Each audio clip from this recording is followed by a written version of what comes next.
Hi, hello, welcome to Bipa Designer Studio. நான் உங்க பிந்து Patrick. எல்லாரும் நல்லா இருக்கீங்கன்னு நான் நம்புறேன். என்னால ஒரு 1 month-ஆ வந்து எந்த வீடியோஸ்மே போஸ்ட் பண்ண முடியல because of COVID related issues our family was suffering with. So நாங்க இதில இருந்து வெளியே வந்துட்டோம். We have recovered completely. So இதுக்கு மேல உங்களுக்கு வீடியோஸ் uninterrupted-ஆ weekly once வந்து நான் ஆன்லைன்ல பப்ளிஷ் பண்ணுவேன். So let's start the video. இன்னைக்கு நம்ம வீடியோல பார்க்க போறது fabric வச்சு எப்படி tassels பண்ணலாம். இந்த tassels பாத்தீங்கன்னா நல்ல ரோஸ் tassels மாதிரி நல்ல பஞ்சா இருக்கு இந்த tassels பண்றது. இது பார்க்க ரொம்ப அழகா இருக்கு. இது வந்து நீங்க tassels வந்து லெஹெங்காஸ் இல்லனா blouse எதுக்குமே வேணாலும் நம்ம யூஸ் பண்ணிக்கலாம். இந்த மாதிரி tassels எப்படி செய்யறதுன்னா நம்ம இந்த வீடியோல பார்க்க போறோம். வாங்க வீடியோக்குள்ள போலாம்.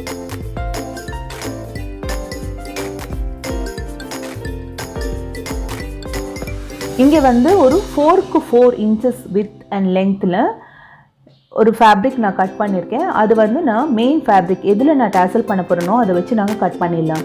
சோ இது நம்ம ரெண்டா ஃபோல்ட் பண்ணி திரும்ப இன்னொரு வாட்டி ஃபோல்ட் பண்ண போறோம். இந்த ஷேப்ல நம்ம கட் பண்ணி எடுக்க போறோம். சோ அது ரவுண்ட் ஷேப்ல இருக்கும். இந்த ஷேப்ல நம்ம கட் பண்ணி எடுத்துட்டு நம்ம நாட்டை வந்து சென்டரா வச்சு இப்படி ஃபோல்ட் பண்ணுவோம். இந்த ஓரத்துல நம்ம ஸ்டிட்ச் பண்ண போறோம்.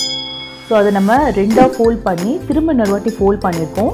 ஃபோல்ட் பண்ணிட்டு அந்த சென்டர் கட் பண்ணிட்டு நம்ம இந்த மாதிரி ஸ்டிட்ச் பண்றோம். சோ இது நம்ம இத திருப்பி பார்க்கலாம். திருப்பி பார்த்தனா இந்த மாதிரி ஒரு tassel வந்து வந்துரும். சோ இதுக்கு மேல நம்ம மத்ததெல்லாம் எப்படி பண்றதுன்னு பார்க்கலாம்.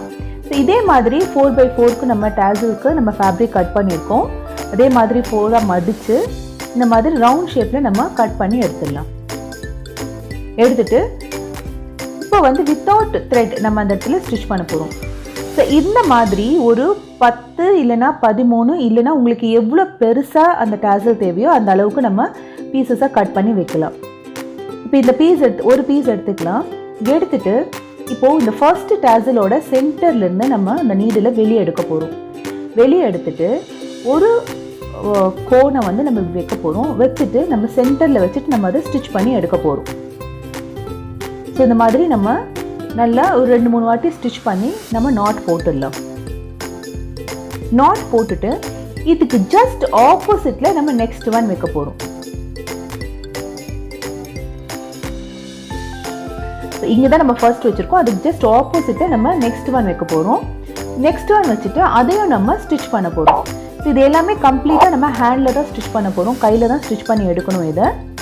ஸோ மெயின் பேஸ் மட்டும் நம்ம இந்த மாதிரி அந்த கோன் ஷேப்பில் நம்ம ஸ்டிச் பண்ணி வச்சுட்டு ஒவ்வொரு பெட்டலாக நம்ம ஹேண்டில் ஸ்டிச் பண்ணுவோம். இது ஸ்டிச் பண்ணிவிட்டு நெக்ஸ்ட் ஆப்போசிட் சைடில் இந்த 4 சைட்ஸ்லேயுமே நம்ம ஒன்று வச்சு ஃபஸ்ட்டு ஸ்டிச் பண்ணிடுவோம். ஸ்டிச் பண்ணிவிட்டு இது வந்து ஒரு கண்டினியூஸ் ப்ராசஸாக இருக்கும்.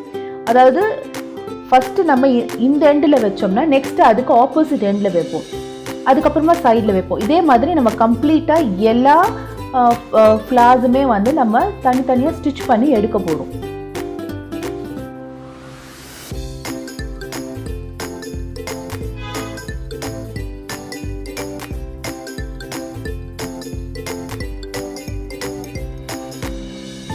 ஸோ கம்ப்ளீட்டாக நம்ம இந்த மாதிரி ஸ்டிச் பண்ணி எடுக்கலாம்.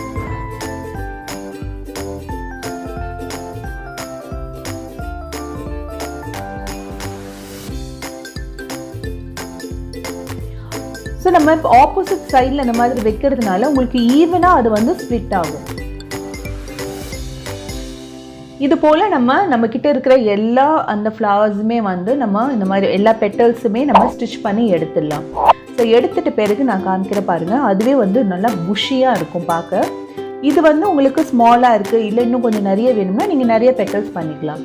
இப்போ நெக்ஸ்ட்டு வந்து இன்னொரு அந்த கேப் பண்ணுறதுக்காக நம்ம ஒரு 5.5 inches இதே மாதிரி ஸ்கொயரில் ஒரு மெட்டீரியல் எடுக்கிறோம். எடுத்துட்டு அதே மாதிரி நம்ம 4ஆ ஃபோல்ட் பண்ணுறோம்.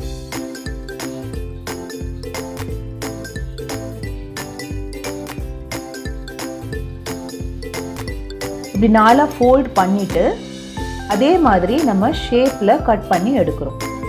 அப்போ தான் வந்து உங்களுக்கு அந்த ஸ்கொயர் பீசஸாக இருந்துச்சுன்னா உங்களுக்கு எண்ட்ஸ் வந்து நல்லா நீட்டாக இருக்காது. ஸோ இந்த மாதிரி நம்ம கட் பண்ணி எடுத்துடலாம்.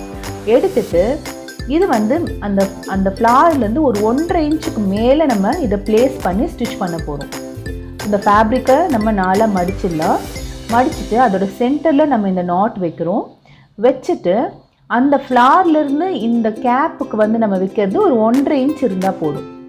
1.5 இன்ச்சில் நம்ம ஸ்ட்ரெயிட்டாக ஸ்டிச் பண்ணி எடுக்க போகிறோம்.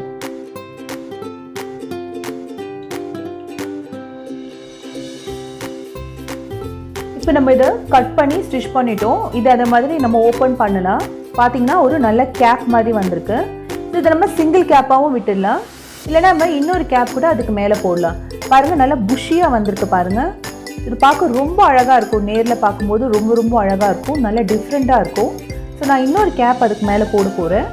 ஸோ அதே மாதிரி நம்ம 5.5 இன்ச்சஸ்க்கு நம்ம கட் பண்ணி எடுத்துகிட்டு ஸ்டிச் பண்ணி ஒரு 1.5 இன்ச்சுக்கு மேலே வச்சு நம்ம அதே மாதிரி, அதாவது ஃபஸ்ட்டு கேப் நம்ம எப்படி ஸ்டிச் பண்ணமோ அதே மாதிரி தான் நம்ம செகண்ட் கேப்பும் ஸ்டிச் பண்ண போகிறோம். ஸோ இப்படி ஸ்டிச் பண்ணி திரும்ப அதை வந்து நம்ம இன்வெர்ட் பண்ணிட்டோம்னா ரொம்ப அழகான பியூட்டிஃபுல்லான டேசல் வந்து ரெடி ஆகிருக்கு. பாருங்கள், ரொம்ப அழகாக வந்திருக்கு. ரொம்ப கலர் காம்பினேஷனும் சூப்பராக இருக்குது. இது வந்து நம்ம ப்ளவுஸு இல்லை லெஹெங்காஸ்க்குலாம் இது மாதிரி ஒரு 5-6 போட்டு நம்ம வந்து அந்த லெஹெங்காவில் விட்டோம்னா ரொம்ப அழகாக இருக்கும் பார்க்க. ஸோ இந்த மாதிரி ஒரு பஞ்ச் ஆஃப் டேசல்ஸ் நீங்கள் வீட்டில் ட்ரை பண்ணுங்கள். என்னோடய இன்ஸ்டாகிராம் பேஜில் கூட நீங்கள் இதை அப்டேட் பண்ணலாம். என்னோடய இன்ஸ்டாகிராம் பேஜில் நீங்கள் போய் பார்த்தீங்கன்னா எல்லா லேட்டஸ்ட் டிசைன்ஸ் கலெக்ஷன்ஸ் எல்லாமே அதில் போட்டுருப்பேன். Hope you like this video பிடிச்சிருந்தா லைக் பண்ணுங்கள், ஷேர் பண்ணுங்கள், சப்ஸ்கிரைப் பண்ணுங்கள். Thank you for watching.